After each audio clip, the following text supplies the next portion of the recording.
This very ambitious video is sponsored by our friends at Squarespace. Thank you.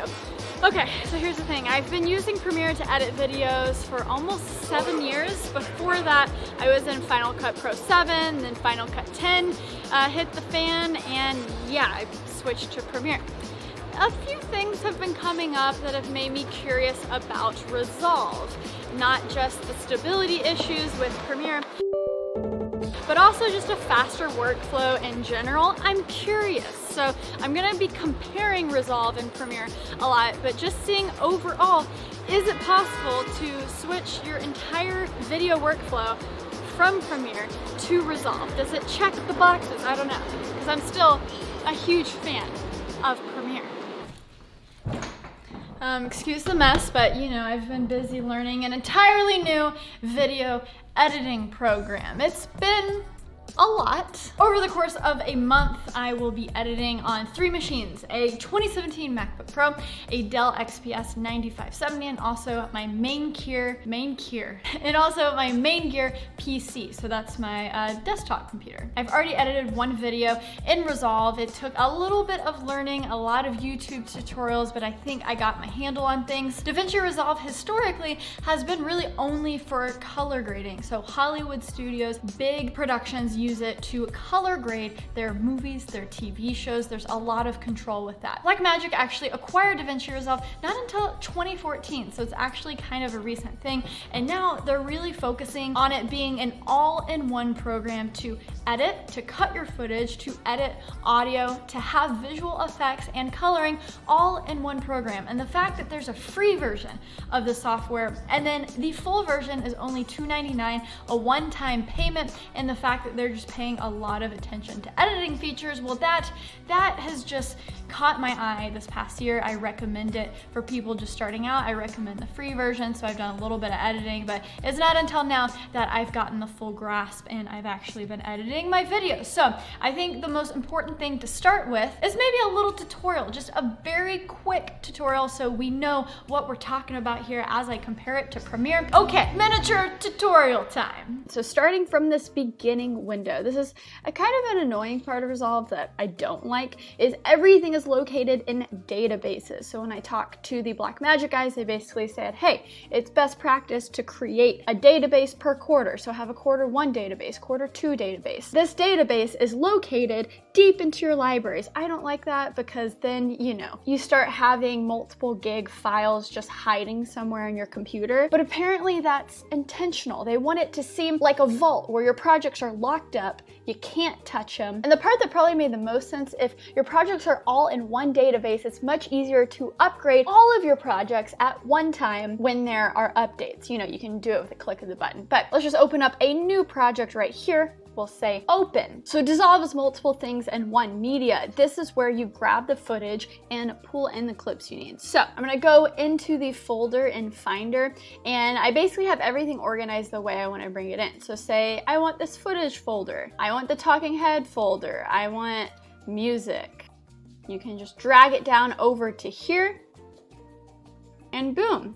You have talking head, you have the miscellaneous footage. When you go into the edit tab, you'll have everything right here. When you first open up Resolve, it might look like this, super annoying. You probably wanna bring it up, so just click that and you'll have the timeline span all the way down here. So you have your media pool, you have the effects library. You can change how you view your files right here. If you're scrubbing and you like what you hear, press I to set an endpoint, press O for an out point, and you just drop it like it's hot. I mean, that seems pretty normal, right? What I love about Resolve is the audio controls. You can literally go all the way past 6 dB. So if you have something really low in volume, you can just crank it without adding another volume effect like in Premiere.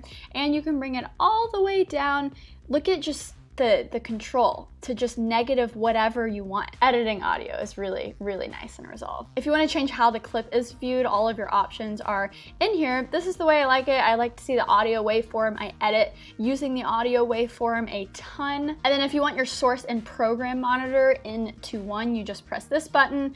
And then this is your program monitor. And then when you're viewing source clips, it'll just change automatically. So you'll have some room over here for the inspector. And that's the way I like to keep it. Fusion is for effects, video effects. This is where you can get fancy, where you can add some blur. Color is what makes Resolve sing. This is why Resolve is so special, because obviously, like, everyone loves Resolve for the color. Fairlight is basically Audition, and then Deliver, this is where you export your clip.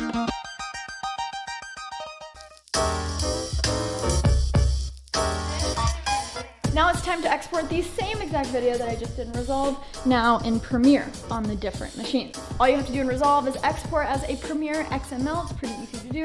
All I had to do was reapply the film convert, the color grade, on the adjustment layers, because that's the only thing that didn't come over. And let's go.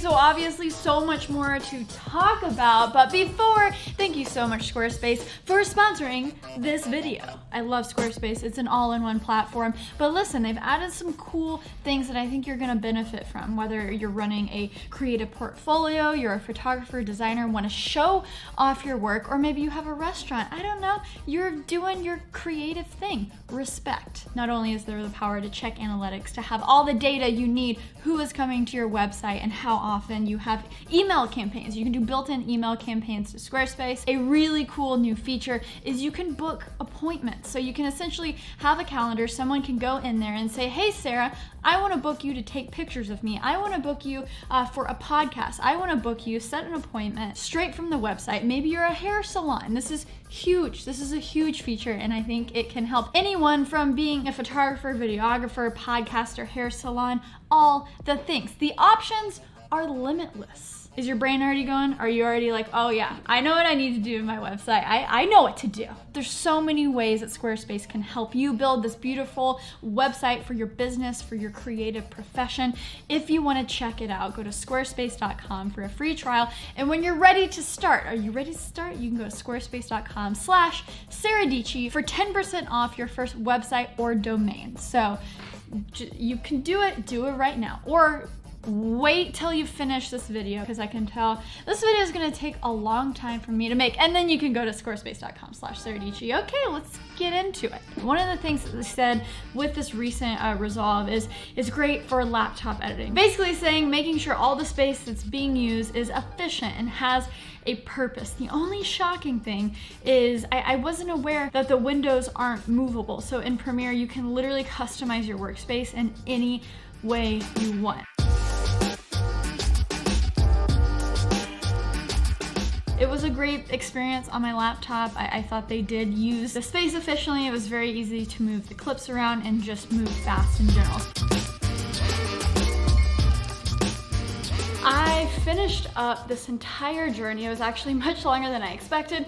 Over a month of editing in Resolve. So I did the MacBook, XPS, and also on my main gear desktop computer.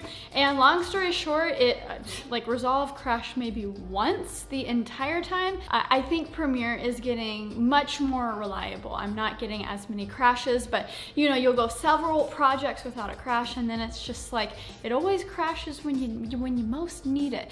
So Resolve has been very stable, and that was me on the beta for the most part. Now there is a 16.0 release where it's off of beta and everything is solidified. Let's talk about all the cool things that I enjoyed. So it's interesting because Resolve kind of markets to the professional TV, movie, feature film crowd. However, a lot of the features that they offer are features for people maybe more like you and me who does short form content, maybe YouTube. Maybe that's when being able to zoom into something or maybe cut into an interview at a 2x crop. All of those things are super helpful to do very quickly. And you have all of those controls right below your program monitor. I found myself using those so much. It's a different way of editing. In Premiere and the old Final Cut Pro 7, you get really used to keyframe editing where you actually see the keyframes. So I want my clip to zoom in from here to here, I set the keyframes for the scale. It goes from 100% to 125. You set 2 keyframes, boom, that's how you do it. But in Resolve, you basically make all of these actions and you never have to see a keyframe. You basically do it visually, and it's something that I'm having to get used to, but it didn't take a while, and it just made sense. Oh, I really don't have to see those keyframes when I'm doing it visually, and I'm seeing the product before my eyes. And yeah, those tools proved to be very, very useful. I've always been a believer of keyboard shortcuts. The more you can use your keyboard, the less, you know, clicking and dragging and all that, you're gonna be able to edit faster. So I was able to really customize my shortcuts the way I was used to in Premiere, and you know, you also use things unique to Resolve to really get some fast results. And so you can download the keyboard shortcuts in the description below, and you can use my Resolve keyboard shortcuts. And I also have an entire video on that if you want an explanation, or you can just download them and check out what I have going on. I think one of the biggest advantages in Resolve is everything is there for you. You have audio editing, you have special effects, you can do beauty enhancements, you can do object removal right in the editor, and you don't have to go to a different app. Now, I would argue using Adobe products, using Dynamic Link, it's not that big of a deal to hop in between apps, because you can really just right-click something in Premiere, open it in After Effects, and it's good to go. Open an audio track in Audition, but again, maybe, you know, just simplifying those steps, making it right there in the app. If you're spending weeks and weeks on one video, all of those little actions will amount to a lot of time spent hopping around apps. So if nothing is missing in between Fairlight, the editor, you know, the color panel, then yeah, it might be quicker for you. In this update, they introduced the cut page, and I really tried to use it to find some use for it, but I think it's going to be a much more meaningful experience with the keyboard that they're releasing at some point. Most of the useful things that you can do, like adding in a clip that is automatically 2 times cropped in, drop it on the timeline, that's something that you have to drag your mouse over and click, and I wasn't able to assign it to a keyboard shortcut. So I just think there's a lot of potential with the cut page. The goal is when you're in the timeline, you're zooming in and you're zooming out a ton, and that kind of eliminates having to do that. You have 2 timelines stacked on top of each other, the timeline in the full on the top, and then kind of the zoomed in one, and you know, you can't zoom in and out, and so it's to eliminate that process and all the time spent. But I couldn't get used to it. But the DaVinci team is very clear on, hey, this is a process, give us feedback, go in the forums, tell us what you like and what you don't like, and this might be a super cool feature in, you know, DaVinci 17 maybe. In terms of performance on my laptops, on my desktop, of course render times are going to vary, but when I'm in the app, I didn't really notice anything different between a Mac and between a PC. Obviously, if you have more horsepower in a desktop and an iMac, you're going to get better performance, but nothing was stuttering. It played back smoothly. What's nice about Resolve is they actually have more effects that are GPU accelerated. So you can tell in the effects, they'll have a little GPU icon next to it.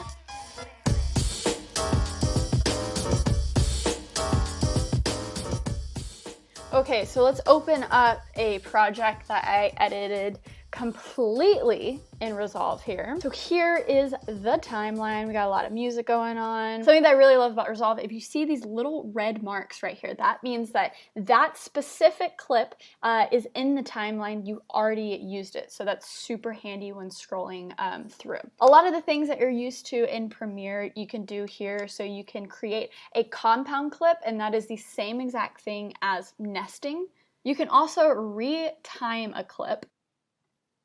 So say we'll slow this down to 50%, and then you can go to your inspector, and then you can click stabilization. It's already there. I love that it's already there. You don't have to go to effects, and you can hit stabilize, and it'll do it without having to nest the clip. Premiere supposedly fixed some of these nesting things, but the combo of speed and warp stabilizer, you still have to nest and then do that. So the fact that there's all of these effects, cropping, dynamic zoom, stabilization, retime and scaling, there's all these things already in your inspector that you don't have to go from effects. This was my first video on the MacBook. book. And since then, I've watched a ton of YouTube tutorials on how to use the color panel. But if you're lazy like me, you can just add an adjustment clip. Same thing as an adjustment layer. You can download something like Film Convert. I love Film Convert. And just apply it here like you would in Premiere, and you're done with the color. I think Film Convert actually looks really, really nice. However, where Resolve is so cool is when we go over to the color tab. Oh my gosh, I know this is scary, but don't be scared. We're gonna head over to the color wheels. Basically, it's just they're using different words. This is the shadows, midtones, the highlights, and then just the overall image changing the color. And then the wheels down here just control exposure. So the exposure in the shadows and the midtones and the highlights. See?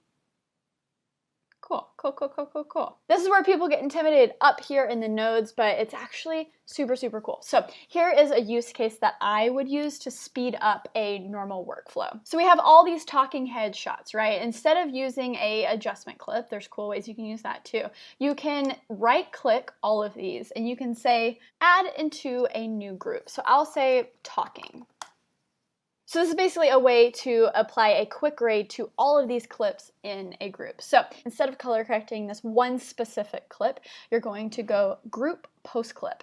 And this basically means that anything that you do on the second, third, fourth node is going to apply to the entire group. We'll do add node corrector. We'll put it second in the sequence here. We're just gonna connect these here, connect it to the end.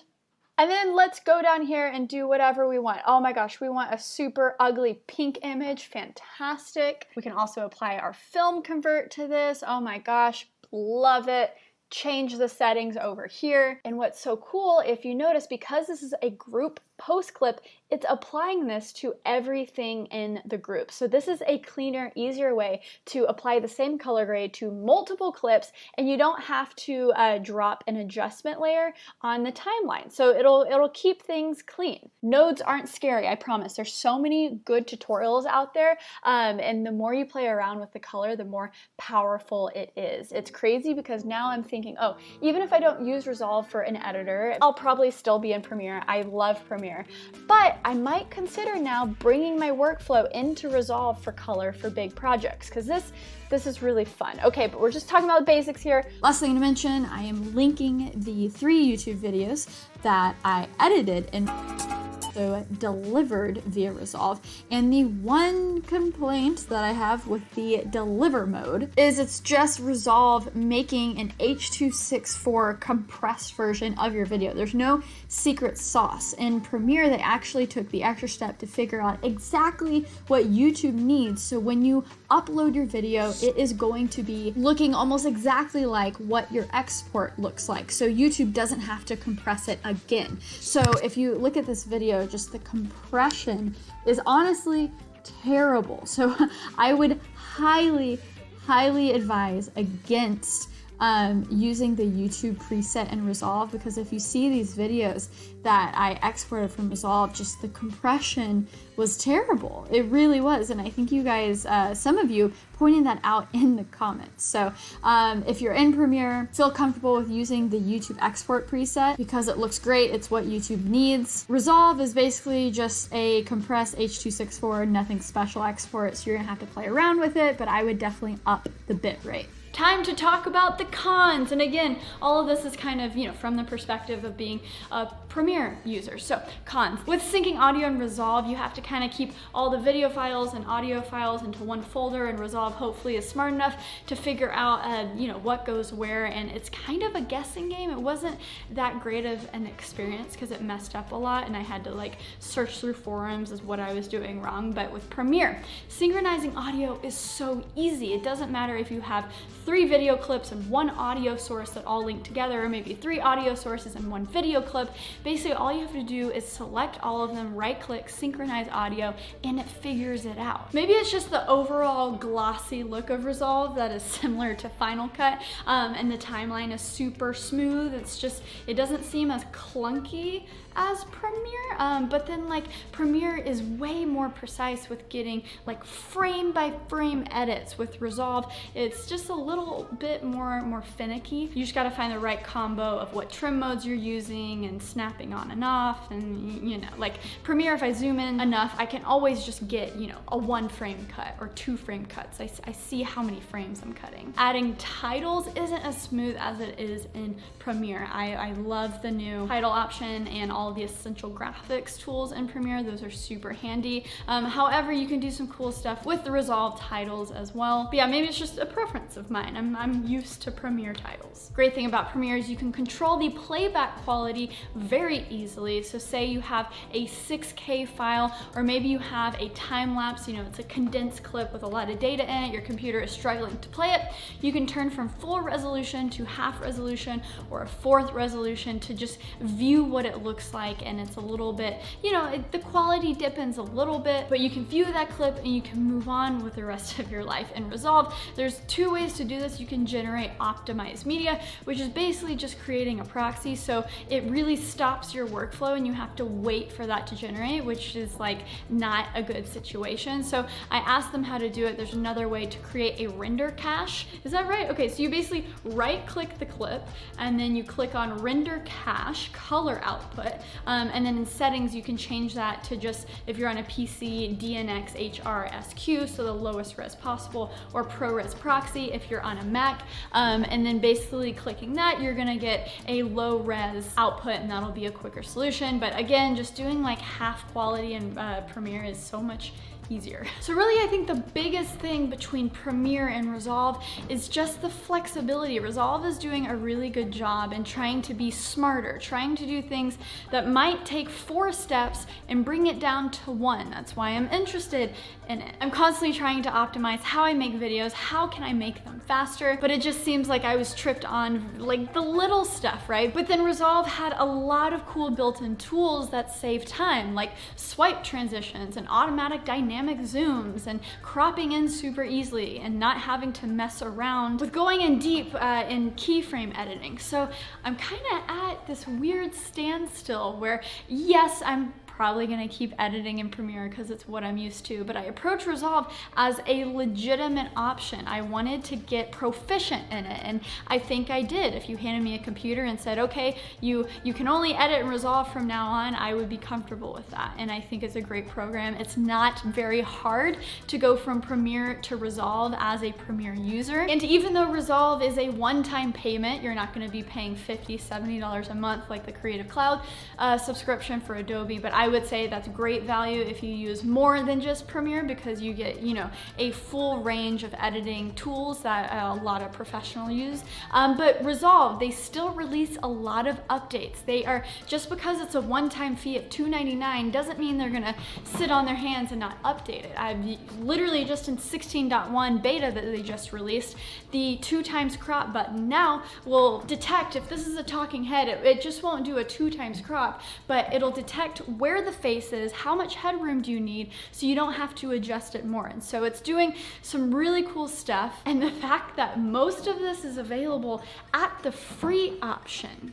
You can download Resolve right now for free. Now there are some limits. It doesn't include some of the effects. It might limit the resolutions you can edit at, but it's such a good deal. And now that it's not just a professional coloring app, you already have tools at your disposal that the professionals are using, but now it's a fully competent editing program. So yeah, it really makes you wonder, what is this future of video editing programs? For what I do, it's basically Premiere or Final Cut, and I really never considered Resolve. It was always like, oh yeah, it's that nice free option. But now it's playing with the big boys. And so now you have DaVinci Resolve, Final Cut, Premiere. You have Avid over here for the TV editors and feature film people. But yeah, we won't pay attention to Avid. Okay, well, I hope you enjoyed this video because it was over 2 months of work. I really don't know why I put myself through that.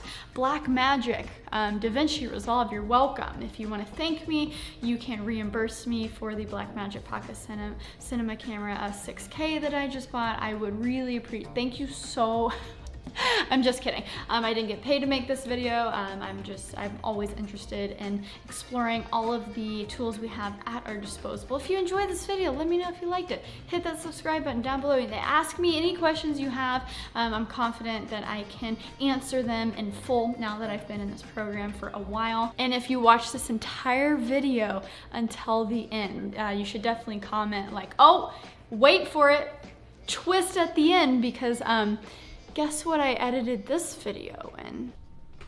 This is Final Cut 10. Well, here goes nothing. I'm editing my last video switching to DaVinci Resolve for 30 days on Final Cut. So it's time to start switching to Final Cut 10 for 30 days.